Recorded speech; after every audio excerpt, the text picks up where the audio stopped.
اور ابھی اہم خبر سے آپ کو آگاہ کریں گے کہ اینٹی کرپشن عدالت نے رمضان شوگر ملز ریفرنس میں وزیر اعظم شہباز شریف اور ان کے صاحبزادے حمزہ شہباز کو بری کر دیا ہے۔ عدالت نے شہباز شریف اور حمزہ شہباز بریت کی درخواستیں منظور کر لی ہیں۔ اینٹی کرپشن کورٹ کے جج سردار اقبال ڈوگر نے درخواستوں پر محفوظ فیصلہ سنا دیا۔ مقدمے کی سماعت کے دوران مدعی اپنے بیان سے منحرف ہو گیا تھا۔ شہباز شریف اور حمزہ شہباز پر قومی خزانے سے رمضان شوگر ملز کے لیے نالے بنانے کا الزام تھا۔ نیب قانون میں ترمیم کے بعد یہ ریفرنس اینٹی کرپشن کورٹ منتقل ہو گیا تھا۔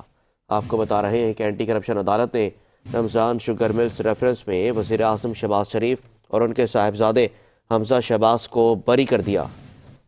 اہم خبر کے حوالے سے اپنے ناظرین کو آگاہ کریں کہ اینٹی کرپشن عدالت نے رمضان شوگر ملز ریفرنس میں وزیر اعظم شہباز شریف اور ان کے صاحبزادے حمزہ شہباز کو بری کر دیا۔ عدالت نے شہباز شریف اور حمزہ شہباز بریت کی درخواستیں منظور کر لی۔ اینٹی کرپشن کورٹ کے جج سردار اقبال ڈوگر نے درخواستوں پر محفوظ فیصلہ بھی سنا دیا۔